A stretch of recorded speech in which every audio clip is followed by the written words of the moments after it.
Greetings, nerds. This is Will Polk, producer and co-host of the SNN podcast with our host, Sarah Belmont. Thank you for joining me today as I'm going to be talking about episode 33 of Star Trek Picard, part 3, 17 Seconds. This episode was written by Jane Maggs and Cindy Appel and directed by Jonathan Two Takes Frakes. Before we get deeper into the episode here today, I just want to ask if you like what you hear, please give us a like, comment, and subscribe on our podcast. You can also follow us at www.cnnerdpodcast.com to listen wherever you get your podcast. So let's jump right into this episode. So this was a major turning point in the early season in Star Trek Picard. We've had two prior episodes of brilliant setup where we have all our players put into their respective places on the Titan and on Metalis Prime. And then this episode really just ratchets everything up. We have a lot of good drama, a lot of character development, action that was almost at the cinematic level.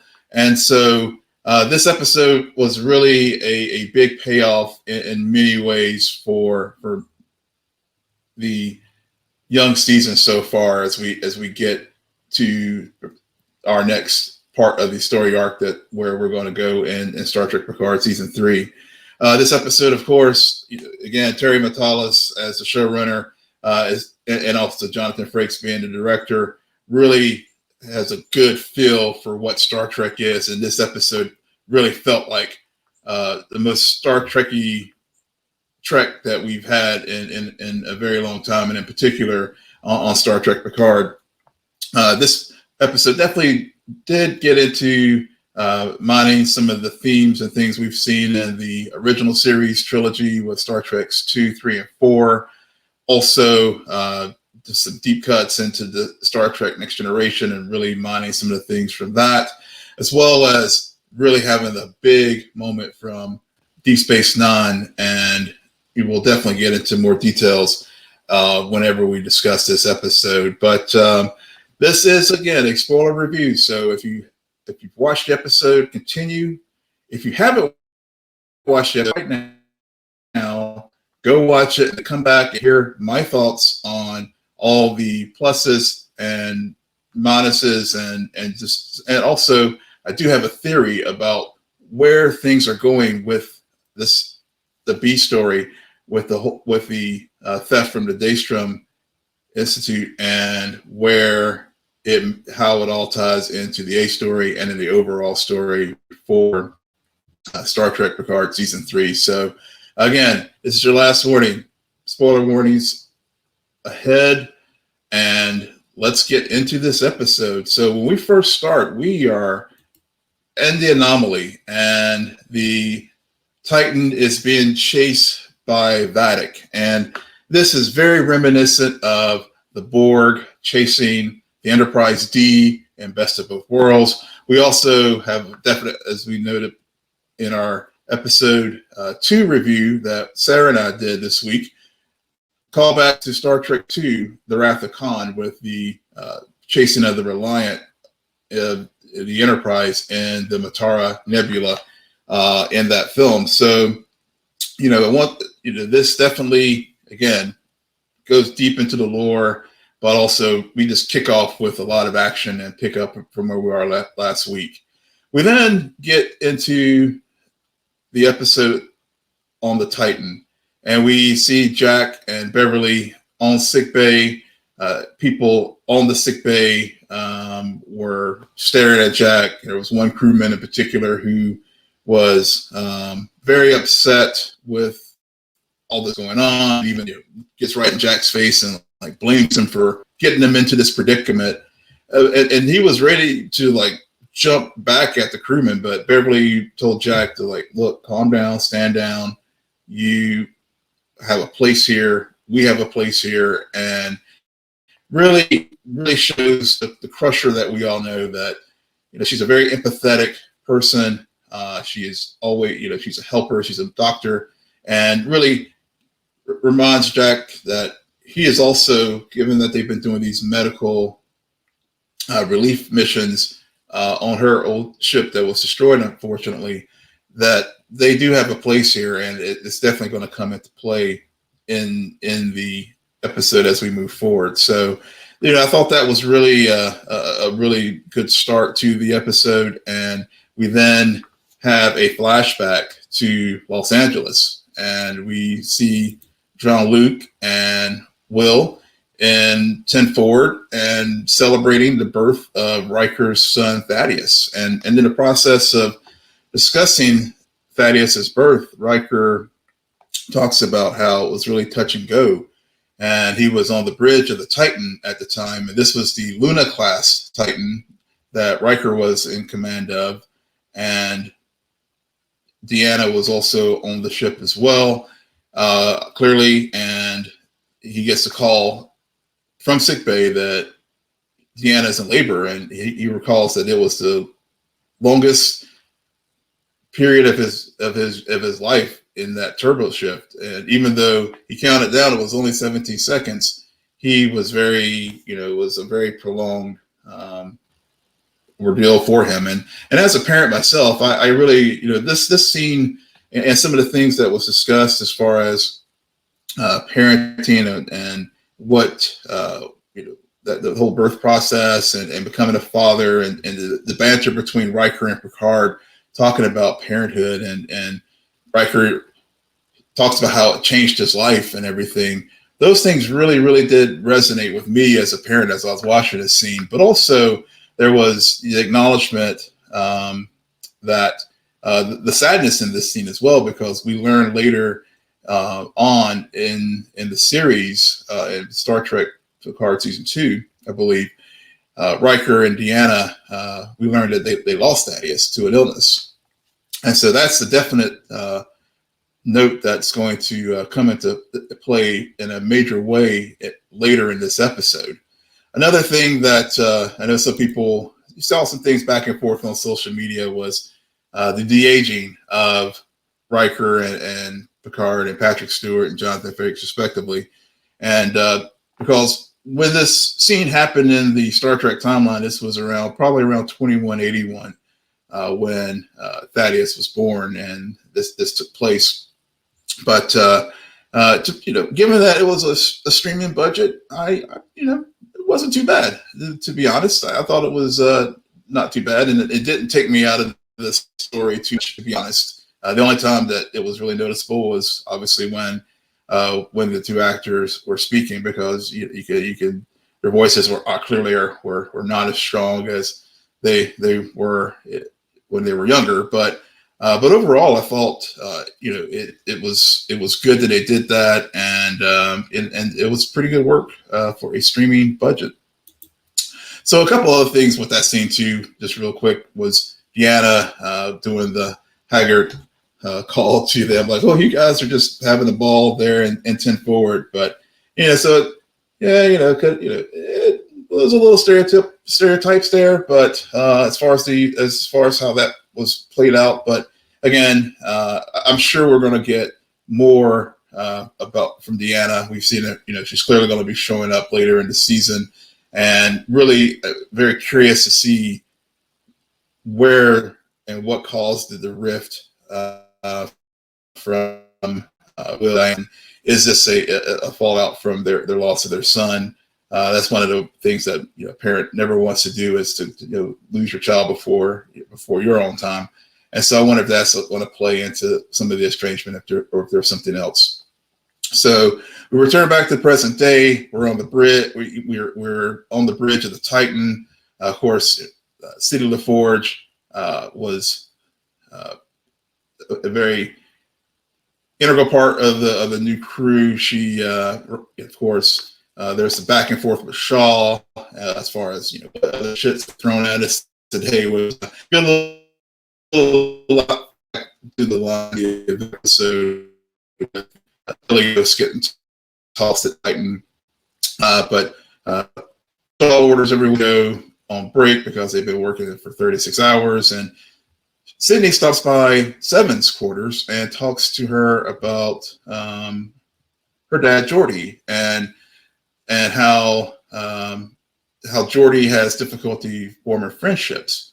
But one of the things that was very critical to that is this thing of loyalty. And I think they're definitely setting up that, even though it's clear that like time passes and friendships that you may have formed years ago, people come and go in your lives and stuff. But those old friends and colleagues that you developed, things sometimes will fall right back into place. Sometimes they may not. But with her talking with Seven, she noted the issue of loyalty and friendship, and that even though Geordi may not always have the easiest thing of making friendships, once he is your friend, he's your ride and die, and we saw that all throughout the Next Generation, through the films with Geordi and Data. And Data's exploration of his emotions and stuff. So Geordi's that ride or die guy, and Seven is clearly showing that ride or die with Jean-Luc as well, when she betrayed Shaw and the consequences of that. So the next part of the episode is the one that we've been wanting to see for many years, and is the acknowledgement of Beverly and Picard's feelings for one another. And this particular moment was one that really is very integral to what's going on with this season, with the big reveal is Jean-Luc's son. And they really do have a heart-to-heart here about what's going on here and what's going on with their relationship and what happened. So we learned that on shore leave on Casperia Prime, and this was most likely when it was the Enterprise E, or maybe Enterprise F, depending on where we are at the time. I guess, again, it's around 2181. So I have to go back and look at the Star Trek logs to see when the Enterprise E was lost. But they were on shore leave, and they were at this point in one of the 5 times of their romantic relationship, and Beverly got pregnant, and then Picard got called away. And so this was really setting up the dynamic as far as what was going on there in the sick bay, as far as their discussions. And what we learned is that Picard got called away from the job.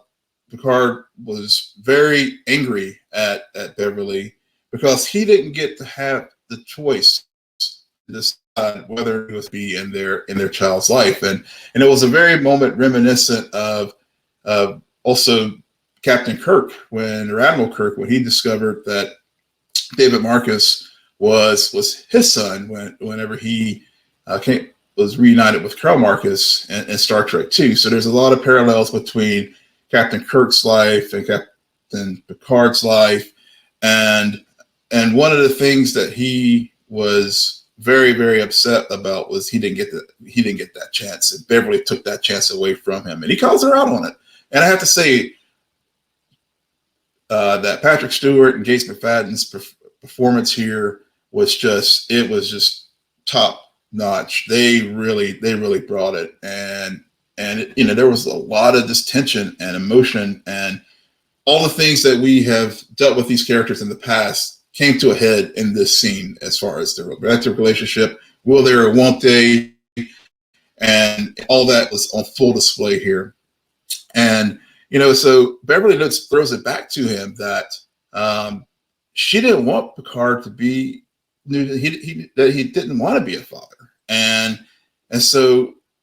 because of that, and also because it is Jean-Luc Picard, and he has a big target on his back from everyone from the Romulans to the to the Duras family and everyone else.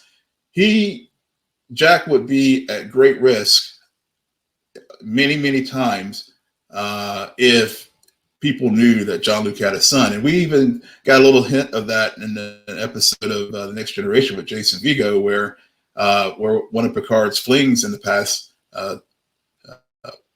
told Jason that Jean-Luc was his son. We later found out that Jason Vigo was not. But in that episode, because of the fact that Picard was, the individual that he is, and also Jason having some issues as well, there was some issues that came about where Jason was threatened because of the potential relationship with Jean-Luc. So Beverly has a good point there from their experiences on the Enterprise.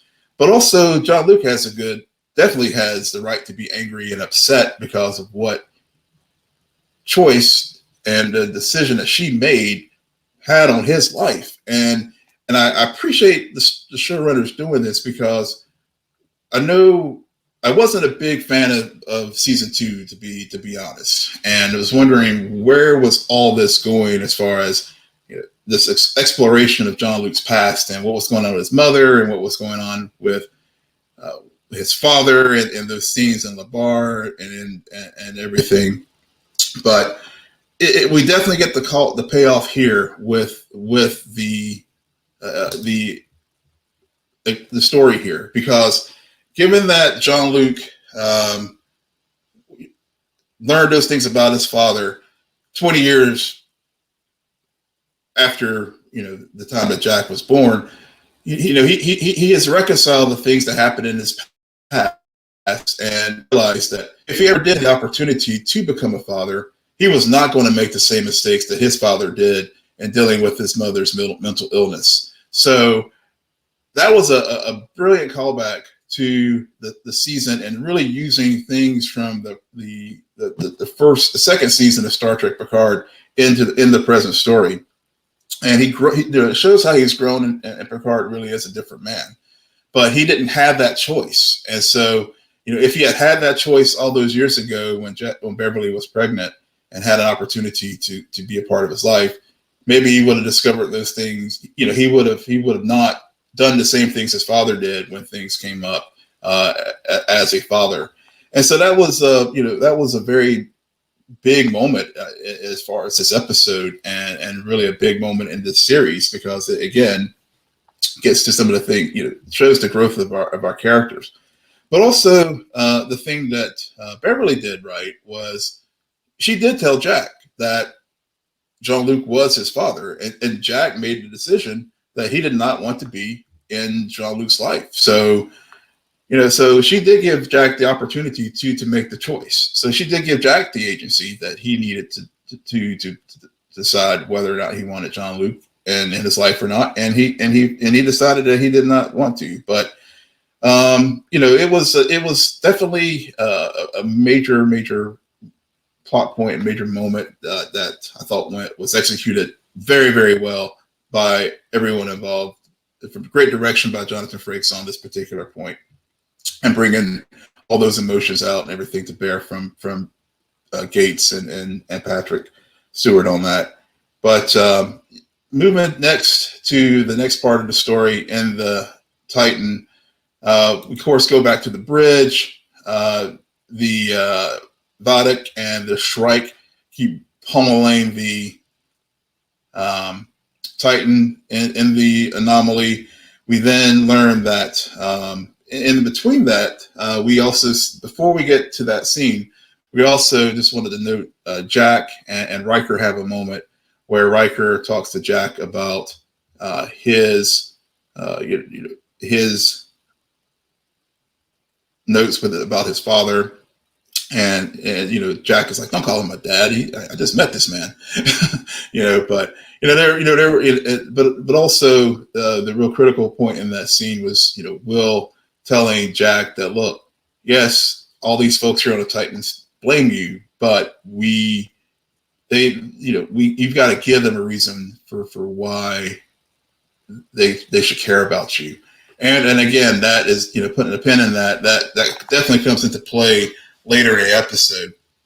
And then we do get to the Titan. It's getting beat up by the Shrike and Vadic. Shaw gets injured and transfers command over to Riker. Riker and Picard debate strategy. It's pretty fun. There was a great scene there where as soon as Will started ordering Jean-Luc what to do, Jean-Luc knew exactly what to do. So, that tactical synergy between the two characters as far as the many years they've served together. There were definitely things that Picard knew how that as far as Riker's tactical skills and acumen. So that was a nice moment, and I loved it. I loved the scene where John Luke was like, I think you can now call me number one. But that also will come into play later in the episode as well. And I've seen some back and forth on social media about Riker and Picard having some conflict and stuff. And you got to remember, these folks haven't seen each other or haven't worked together in 20 years. And think about your own personal relationships, how people do change and grow. And if you think of them in one way, how you remember them from years ago, they may be different from that. So that'll come into definite play here later in the episode. We then get to the part where Jack goes back to sickbay. He's helping people out. Shaw was injured in sickbay. Beverly works with the medical officer, the doctor on the Titan. Little throwaway line earlier in the episode about it will take me too long to explain things as far as how the sickbay works on the Titan. But again, the doctor on the Titan's doctor being too reliant on technology completely missed the fact that Shaw was having internal bleeding. So, those are nice little moments, nice little points that I appreciate in this episode. The other thing too is during that moment, Shaw was still had his head, even though he was on sickbay, wounded, everything, he was still thinking about the mission and what was going on. And he was thinking out loud, what did I miss? How did they keep tracking me? How did they keep track of me? And Jack's like, oh, he connected the dots between the Rangers and all. So he goes to see Seven and it talks about how she was a Finnish Ranger. And that was a great moment too, because then they get to the engine room after punching out the security guard. And then we get there and we get the big moment where they figure out how the Shrike is tracking them, because obviously in the anomaly sensors are down, but they use other tech to be able to track the ship, and they learn that it looks like the ship's been sabotaged. And this is when we get to one of the big reveals of this episode, when we encounter the crewman that we saw earlier in the episode and some other episodes as well, and he comes into the room and he assaults Jack as Jack was trying to fix the broken component in the Titan. Jack lands a good punch, and then we see the face contort, and we realize, and I'm sure everyone else did as well, when I saw that moment with his face all squished up and stuff, I jumped up and did the meme. I did literally jumped out of my chair, because I was like, oh crap, it's the Changeling. It's a Changeling. We got the Dominion is back, y'all. The Dominion is back. And that was a moment where I was like, holy bleep. I really was. I was like, holy shit, I can't believe this was a big reveal in this episode. And we see that the Dominion is there. And then that will also tie into the B story, which we'll get to here in a moment. But Jack is injured, and because of his mask was taken off, and the ventrium gas that was venting is fatal. And so we get Jack in sickbay, and then we do get a moment where he is injured, near death. And we talked about this some on our podcast this week about Jack, whether or not he was going to end up like David Marcus, where you introduce a character only to later kill him, like what happened with Kirk's son. But fortunately, at least to this point in the series, Jack was able to get resurrected, and he shares with with Beverly and Seven that it was a changeling. They call up to the bridge. All the while things are going on the bridge, we learned that Vadic has the portal weapon, and so the portal weapon, so every time they would try to jump to warp, they would get back, they would fire the weapon. Of course, the portal weapon would then bring the Titan back in front of the Shrike. Picard and Riker are going at it again as far as strategy. Riker is like, he wants to protect the ship. Jean-Luc is like, no, we've got to fight. And they had, there was, and we've seen this conflict in the past before between them as far as the different philosophies, as far as how to deal with the situation. And so it wasn't wrong for them to do that. But then Picard takes it personal. He makes it personal in this moment where he brings up that he thinks Will's strategy is wrong because he thinks Will is acting out of fear of loss. And this not only ties back to the 10-4 conversation that they had 20 years ago when he was talking to Will about parenthood and do anything for your kids and all. And Beverly also talks about that too, as far as why she didn't tell Jean-Luc about Jack because of obviously the losses she had due to Jean-Luc, because of Wesley was gone off with the Traveler due to his association with Jean-Luc. Obviously, Jack Crusher's namesake, Beverly's deceased husband, Jack Crusher, was under Picard's command. So those are all things that Picard just like you never do that to a friend. Pick on something that is a very sore spot with them, and in this case, Jean-Luc did it on with Riker's loss of his son. But also, it was you could also look back to some of the things in Next Generation too, because in many cases, when Riker was offered commands when he was the first number one on the Enterprise, there was always this thing like, why is Riker not sitting and taking the big chair? I mean, that was a theme that was also very prevalent in the series. So again, Jean-Luc was like thinking about the guy that he knew all those years ago in Enterprise D, and not looking at the individual as who he is today.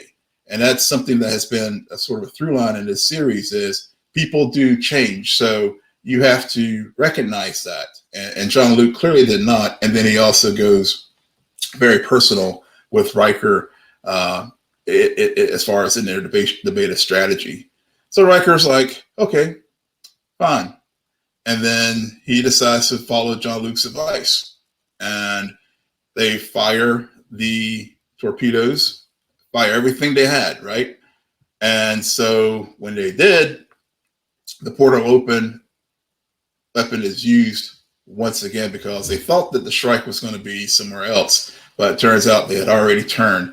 They fired the torpedoes. They fired everything they had, which seems kind of funny that everything they had was just those 4 torpedoes. But I guess for dramatic reasons, if they had fired everything they had, then what happened then when the portal opened up and redirected those torpedoes back onto the Titan? Clearly, if they fired everything that they had, the Titan would just be stardust right now. So I get why they did a more measured weapons there. But that being said, when the Titan was disabled due to the catastrophic hits from their own torpedoes, and then Riker calls back, when we get back to Picard on the bridge, Riker's like, you just killed us. I mean, it was the temperature as Khan said, it's very cold in space. And it was very, very cold during that moment. And so and he orders Picard off the bridge. And we see the Titan that is now disabled falling deeper into the nebula, which they learned earlier in the episode that it was the deeper you go into it, seemed like there's a gravitational gravity well in there, so it's basically a black hole. And so now we end our adventures on the Titan. with the ship adrift, getting pulled deeper and deeper into the anomaly. So that was the some of the high points in our adventures on the Titan. But what I'm really enjoying is how they have tied the B story with Raffi to the A story with the Titan. So when we wake up, Raffi wakes up on the La Siena, and sees that Worf is there. Worf's now very, very chill, and compared to, in some people's eyes, I mean, to me, he seems like he is still Worf, son of Moog. But then he gives this great intro that basically sums up his story in that line where he goes through how he is, son of Moog, House of Martok, House of Roshenko, blah blah blah blah blah, and so for fans like me who are deep into the lore, totally get it. But for folks who may be checking this series out for the first time, that was a way to introduce Worf to them and to give the basically encyclopedic rundown of his run on Next Generation and also DS9. And props to Michael Dorn for being the longest tenured actor in the Star Trek franchise. So he's graduated from prune juice to chamomile tea. But the main things that really happened during their when we were back on Metalis Prime is they discuss what went down with the recruitment center, trying to figure out why Sneed had the weapons that they were looking for that were stolen from Daystrom. Worf had Hans Raffi a pad and notes a guy named Riker who could probably give them some more information, and they do have a very fun, there's some fun moments while they're chasing the guy down on Metalis Prime. Comment about Raffi and Worf have good banter, great chemistry between Michelle Hurd and Michael Dorn, and they do capture the guy. They bring him back to the ship. Raffi wants to interrogate him, and she is like getting medieval on his ass. Worf is like, no, we don't need to use all those heavy-handed tactics and stuff. But as the guy sitting there, he has started to really have the shakes, and again, tying it back to Raffi's story with the drug addiction and drug abuse. It was very, very, very, very critical to see that, because whenever I thought this at first as well, whenever he was starting to act up and stuff, I was thinking that he was having withdrawal symptoms because he was indeed a junkie.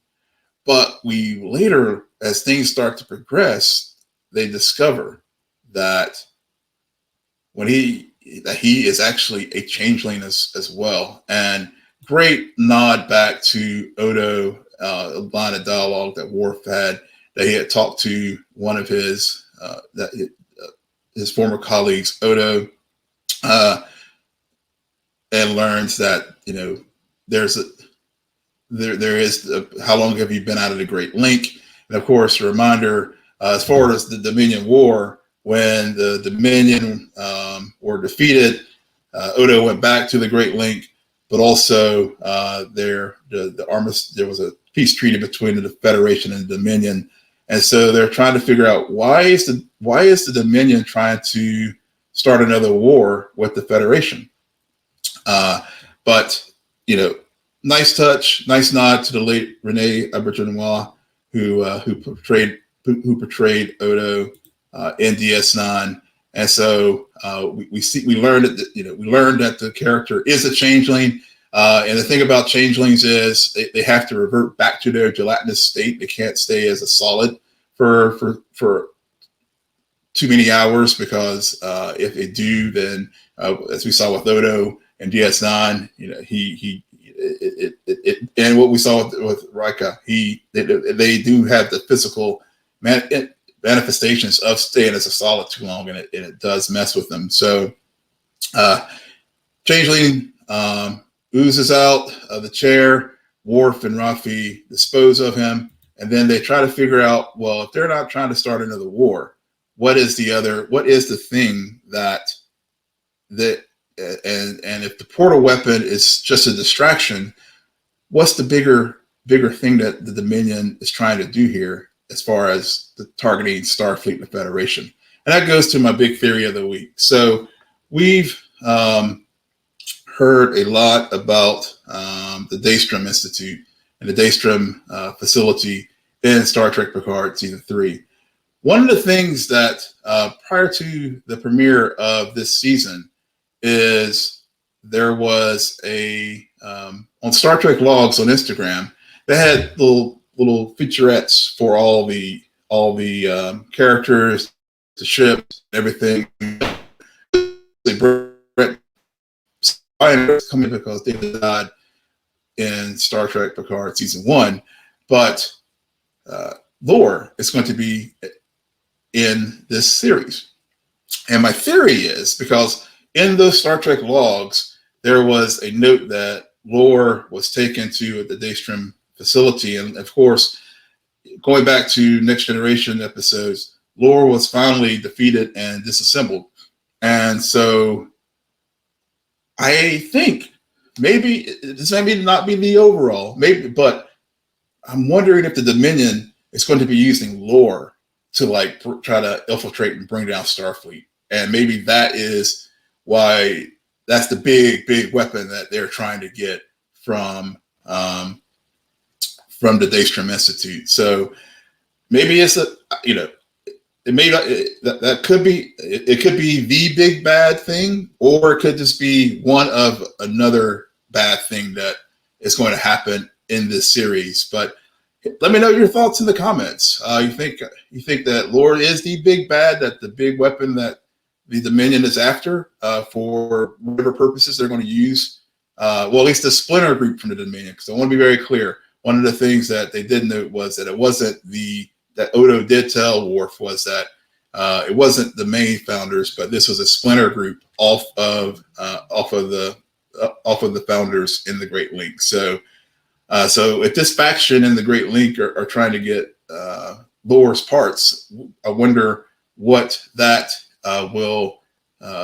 means for the whole story as far as if my theory pans out. But that's just my general thoughts and theories on why the Daystrom Institute is critical here, and tying that out of universe personnel pad that was on Star Trek Logs on Instagram, which is the official. It's not a fan thing. It's actually a sanctioned page from Paramount. So go check it out if you haven't. There's also a lot of great other nuggets on there as well that may tie back into the series, but that was one that I thought that maybe why this B story is very critical here.